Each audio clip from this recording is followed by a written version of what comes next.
तो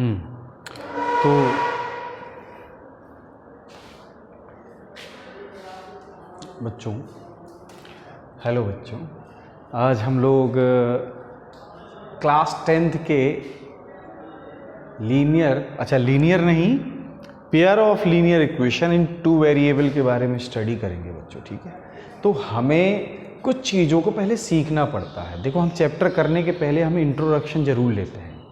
अगर इंट्रोडक्शन उसका सही हो गया तो आपका बेहतर क्वेश्चन होंगे, सारे एक्सरसाइज के सारे क्वेश्चन आप बेहतर तरीके से कर पाएंगे।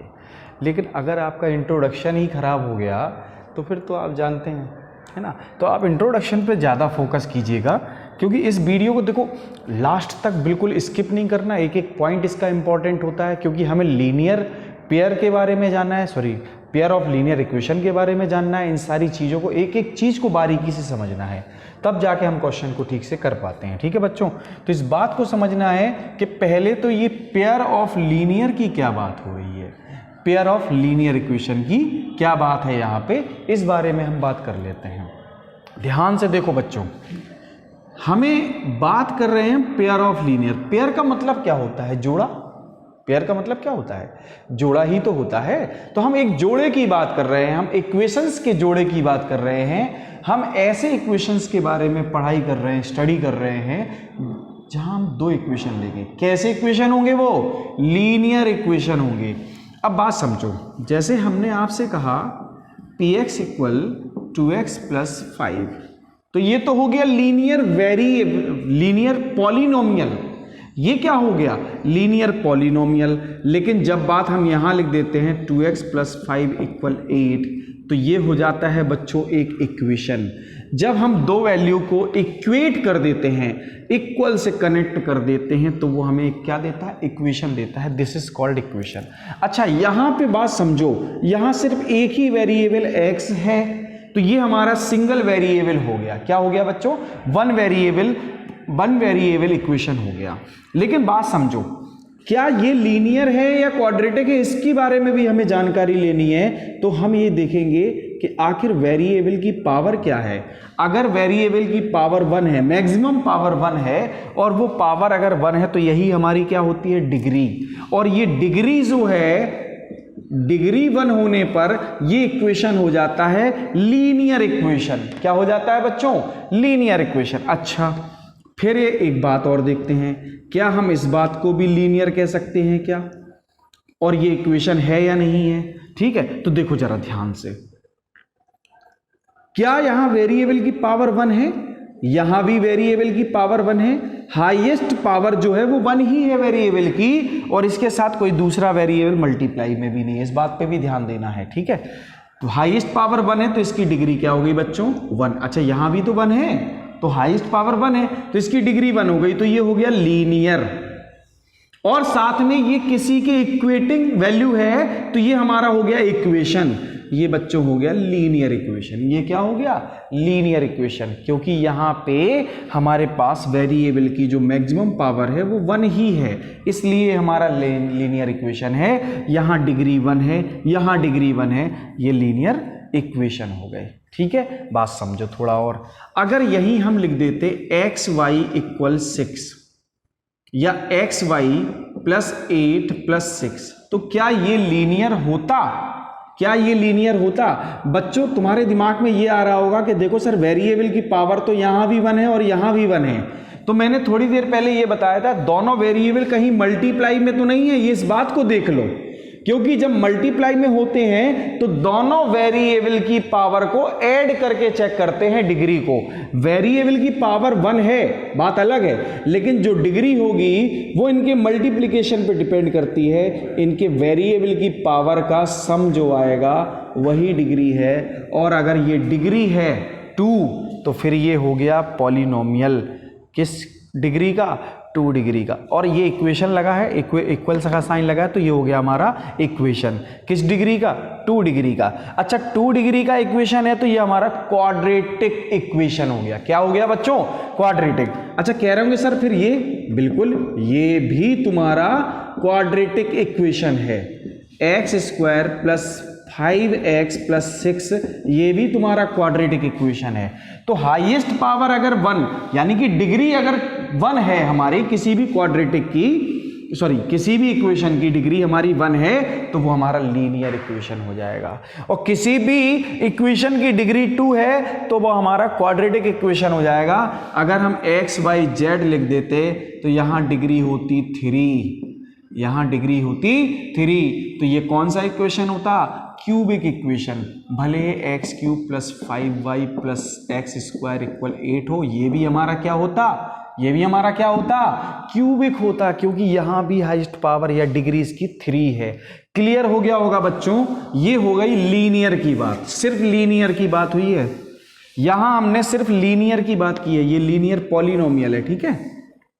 अच्छा देखो, ये लीनियर इक्वेशन है, ये भी लीनियर इक्वेशन है, लेकिन linear equation in 1 variable. This is linear equation in 2 variable. यहां देखो 2 वेरिएबल हैं, x एंड y। यहां कितने वेरिएबल हैं? यहां सिर्फ एक ही वेरिएबल है। तो ये हमारा हो गया linear equation in 1 variable. This is linear equation in 2 variable. बात समझ में आ रही होगी, ठीक है। अब बात को और थोड़ा समझो, और डीप चलते हैं हम लोग। जैसे हमने लिखा 2x माइनस वाई इक्वल 4, ठीक है, ये एक लीनियर इक्वेशन है, ये आप समझ गए होंगे। फिर हमने लिखा y माइनस 3x इक्वल 3, ये भी एक लीनियर इक्वेशन है। ये अलग है और ये अलग है, दोनों के दोनों डिफरेंट लीनियर इक्वेशन है। अच्छा, कितने हैं बच्चों? 2 लीनियर इक्वेशन है। यहाँ पे कितने वेरिएबल का है? 2 वेरिएबल का है ना। 2 वेरिएबल के दोनों इक्वेशन है। अच्छा, ये दोनों इक्वेशन 2 वेरिएबल के हैं, दोनों इक्वेशन 2 वेरिएबल के हैं, साथ में ये 2 हैं। तो बच्चों क्या हम इसको पेयर नहीं कह सकते क्या?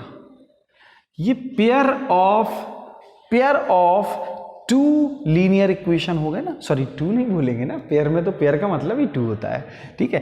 Pair of linear equation in 2 variable हैं, ये दोनों के दोनों 2 वेरिएबल के हमारे लीनियर इक्वेशन का एक पेयर दे दिया है, ठीक है। अच्छा, क्या मतलब होता है इसका? इस पेयर का क्या मतलब है बच्चों? आपको इतना मालूम होना चाहिए कि अगर सपोज करो ये y माइनस 3x जो है, इस y इक्वल हम 3 प्लस 3x लिखें और इस बात को कुछ हम इस तरह से रिप्रेजेंट करें, ध्यान से देखना आप लोग, ये x है और ये y है, इस तरह से प्रेजेंट करें कि x की वैल्यू हम 0 ले लें तो y हमको देखो 3 मिलेगा, और x की वैल्यू अगर मैं 1 रख दूं तो 3 इंटू 1 3 प्लस 3 कितना हो गया 6, और x की वैल्यू अगर मैं -1 रख दूं तो 0 मिल जाएगा। भाई -1 का मल्टीप्लाई से होगा तो माइनस कितना मिलेगा? -3 प्लस 3 क्या 0 हो गया। अब इसी बात को जब मैं रिप्रेजेंट करूंगा, इसी बात को जब मैं ग्राफ में रिप्रेजेंट करूंगा 1 2 3 4 5 1 2 3 4 5 6 1 2 3 1 2 3 1 2 3 4 5 1 2 3 4 5 6 है ना, -1 -2 -3 -1 -2 -3। ये हमने एक कार्टेशियन प्लेन बना लिया, ठीक है, एक प्लेन बना लिया जिसमें एक y एक्सिस है और एक x एक्सिस है, ठीक है। अच्छा, यहाँ हमारे पास कोऑर्डिनेट मिले 0,3 एक मिला 1,6, एक मिला -1,0। हम इनको रिप्रेजेंट करते हैं बच्चों, देखो ध्यान से, 0,3 तो 0 का क्या मतलब है? x हमारा 0 है, यहां होता है x 0, और 3 y है हमारा, 3 क्या है? y, तो हम ऊपर जाएंगे 1 2 3 यहां आ जाएंगे, ये हो गया 0,3। इसके बाद 1,6 तो 1 ये है, इसके बाद हम ऊपर जाएंगे 6 पे, ये हो गया हमारा 1,6। इसके बाद -1,0 तो -1 ये, अब 0 y पे जाना है, 0 पे तो कहां जाओगे? ऊपर के नीचे? कहीं नहीं, यहीं रहेंगे, y यहां 0 है, ठीक है। 1 यहाँ पे हमारा क्या था 1,6 और यहाँ क्या था -1,0। बच्चों अगर हम इन तीनों पॉइंट्स को ज्वाइन कर दें तो हमें एक स्ट्रेट लाइन मिल रही है। क्या मिल रही है? Straight line. मतलब लीनियर पेयर का लीनियर इक्वेशन का मतलब ही एक स्ट्रेट लाइन होता है। इसमें खुद आप देख लो ये क्या लिखा है, ये लाइन लिखा है ना, तो ये लाइन की इक्वेशन हो गई। क्या हो गई बच्चों? लाइन की equation. This is the equation of line, this is the equation of line, this is the equation of line. Is that clear? Linear equation is the equation of line. मतलब एक line की equation है, एक line को represent करने वाली, एक line की रिप्रेजेंटेटिव है ये लीनियर इक्वेशन। और हम दो लीनियर इक्वेशन के बारे में स्टडी कर रहे हैं। ये लिखा है देखो जरा, y इक्वल हो जाएगा 2x - 4, हाँ या ना? अच्छा, जब बच्चों तुम यहाँ पे देखो, हम इसको भी एक लाइन की तरह ही दिखा रहे हैं, x एंड y। जब x की वैल्यू 0 रखोगे तो y -4 मिलेगा, y -4 मिलेगा, ठीक है।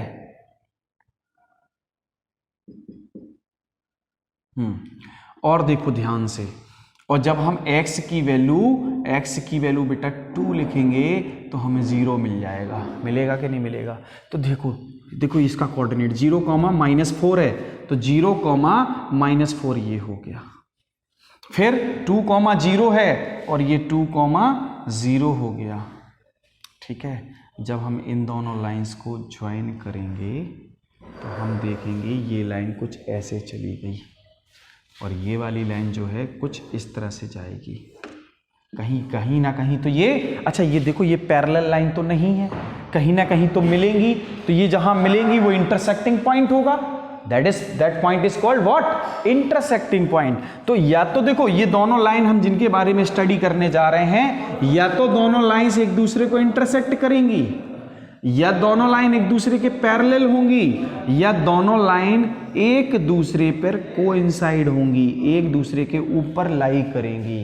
समझ में आ गया? This is the pair of linear equation. और इन पेयर्स के बीच में हम एक रिलेशन निकालेंगे। अगर लाइन इंटरसेक्ट करेंगी तो इनके बीच में एक पॉइंट मिलेगा कॉमन, पैरेलल होंगी तो इनमें नो पॉइंट, कोई भी पॉइंट हमारा कॉमन नहीं मिलेगा, और कोइंसाइड होंगी तो लाइंस के सारे पॉइंट एक दूसरे पे कोइंसाइड है। लाइंस पे इन्फिनिटी पॉइंट्स होते हैं बच्चों, तो इसमें कितने पॉइंट्स हमारे कॉमन मिलेंगे? Infinity points. अच्छा, जितने पॉइंट कॉमन मिलते हैं उन्हीं पॉइंट्स को तो हम सॉल्यूशन बोलते हैं। तो इसमें कितना हुआ? 1 solution, unique solution. There is no solution, there is many infinity solutions. समझ में आ गया? तो हम इन इक्वेशंस के बारे में क्या करने जा रहे हैं बच्चों? स्टडी करने जा रहे हैं। इन दोनों इक्वेशंस के बारे में स्टडी कर रहे हैं। देखो ध्यान से, तो हमें पढ़ना क्या है? Linear equation. क्या पढ़ना है बच्चों? लीनियर इक्वेशन का एक पेयर लेंगे हम, है ना, लीनियर इक्वेशन के पेयर लेंगे, उस पेयर को सॉल्व करेंगे और देखेंगे उसमें कितने सॉल्यूशन मिलते हैं। तो बच्चों देखो ध्यान से, अगर हम सपोज करो x - y = 7 and x + y = 10 ले लेते हैं, तो ध्यान से देखो, क्या ये जो है कोई सॉल्यूशन देगा हमको? क्या ये हमें सॉल्यूशन दे रहा है या नहीं दे रहा है? इस बात पे थोड़ा हमें जिक्र करना है, ठीक है। तो देखो जरा, सॉरी, इस बात को देखो जरा, क्या मैं इसी इक्वेशन को x - 7 = y लिख सकता था, और इसी इक्वेशन को मैं y = 10 - x लिख सकता हूं? बिल्कुल लिख सकते हैं ना। मतलब ये y = x - 7 लिखा है, अभी भी यही लिखा है, ठीक है। और इस बात को मैं एक नंबर्स के टर्म में या पॉइंट्स के टर्म में इसको रिप्रेजेंट कर देता हूँ, 0, 1, x और y। अच्छा, अगर मैं x की वैल्यू यहाँ 3 रख दूँ तो y 4 मिलेगा, और x की वैल्यू में अगर 4 रख दूँ तो y 3 मिलेगा। बिल्कुल मिलेगा, एग्जैक्टली मिलना ही मिलना यही है। अच्छा, और यहाँ अगर मैं x और y, x की वैल्यू 5 रख दूँ तो 5 मिलेगा, x की वैल्यू 4 रख दूँ तो 6 मिलेगा। मिलेगा या नहीं मिलेगा बच्चों? देखो ना ध्यान से, ठीक है। अच्छा, तो एक बात आती है कि अगर हम यहाँ पे लाइंस को ड्रॉ कर लेते हैं, ठीक है, हम थोड़े छोटे कोऑर्डिनेट लेंगे बच्चों, ठीक है, छोटे पॉइंट्स लेंगे।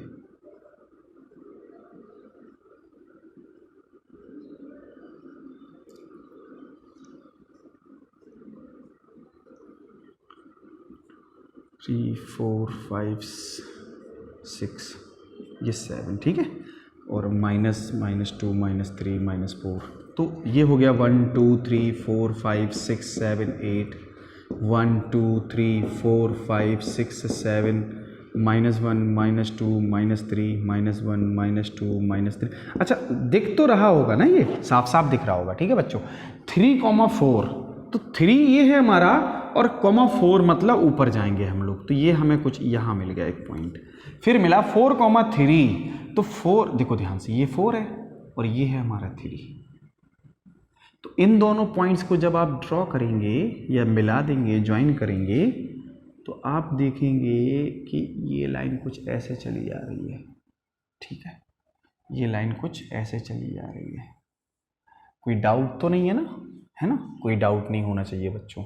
ये लाइन बड़े आराम से सीधी चली गई, है ना, सीधी चली गई। हाँ, और देखो थोड़ा सा, तो इस लाइन को हमने ड्रॉ कर लिया 3,4 एंड 4,3 को। अच्छा 3,4 था हमारा और 4,3 था, ठीक है, वेरी गुड। अब इसके बाद क्या होता है, इसके बाद क्या होता है, इस वाले को देखते हैं, 5,5, तो ये है 5 और ये है 5, ठीक है। और देखो थोड़ा बच्चों, 4,6, ये क्या है 4,6, तो ये है 4 और ये आ गए ऊपर हम लोग 6 पे, ऐसे। तो इन दोनों को जब हम ज्वाइन करेंगे, इन दोनों को ज्वाइन करेंगे, तो देखेंगे ये दोनों आपस में मिल रहे हैं और इन्होंने एक दूसरे को यहाँ इंटरसेक्ट किया।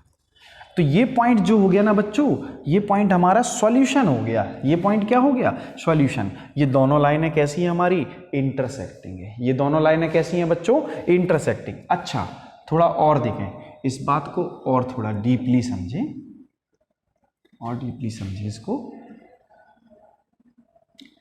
अगर मैं इन्हीं इक्वेशंस की जगह मैं कुछ ऐसे ले लेता, ध्यान से देखना आप, प्लस इक्वल ये ऐसे ले लेता, अब क्या होता, अब क्या होता, अब ये होता कि y इक्वल आता 7 माइनस एक्स, आता कि नहीं आता, y इक्वल 7 माइनस एक्स, और ये तो ज्यों का त्यों रहता।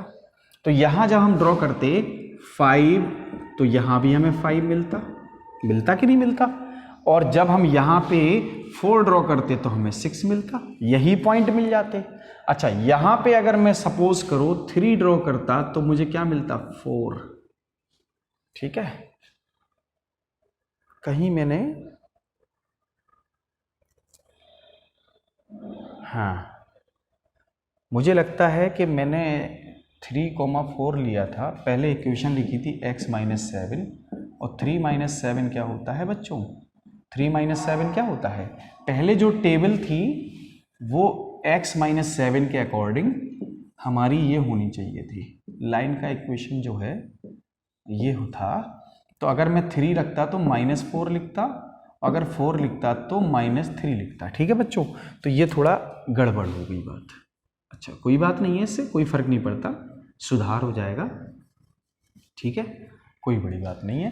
3, ये वाली लाइन थी, ये वाली लाइन थी, ठीक है।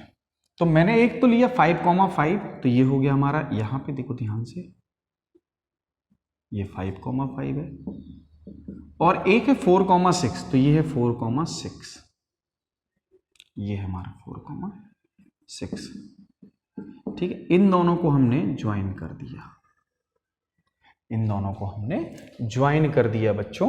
तो हमें क्या मिलने वाला, ध्यान से देखो, ये हमें कुछ इस तरह से लाइन देगा,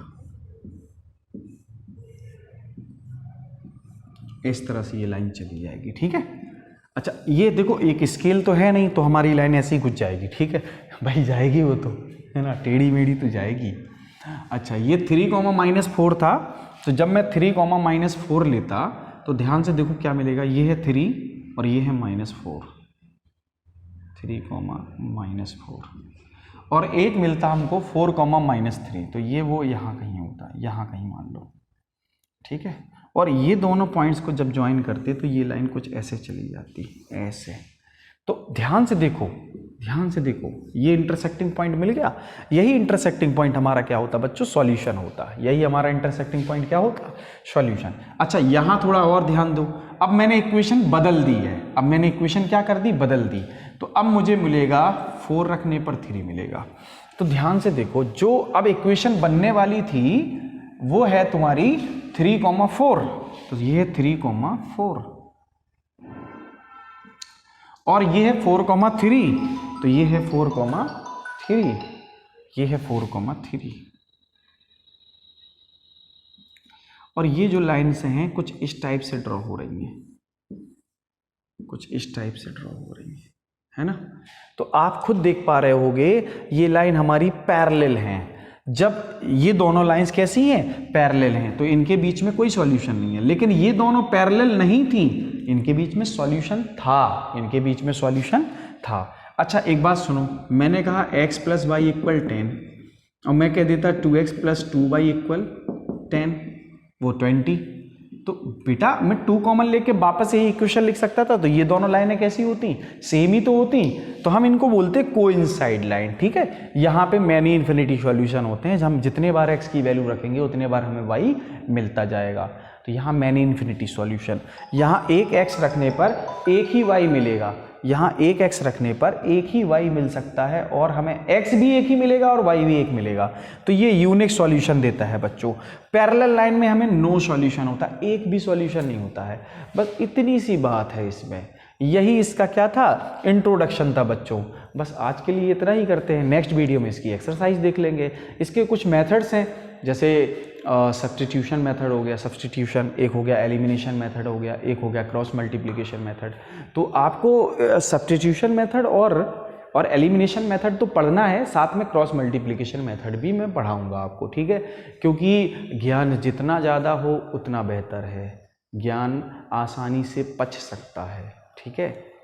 तो बात को समझें बच्चों। एक बात और समझें, जब मैं आपको पढ़ाता हूँ तो सिर्फ आपको करना क्या होता है, एक लाइक करना होता है, वीडियो को शेयर करनी पड़ती है और सब्सक्राइब कर देते हैं। अगर वीडियो अच्छा लगता है तो सब्सक्राइब कर देना चाहिए, है ना।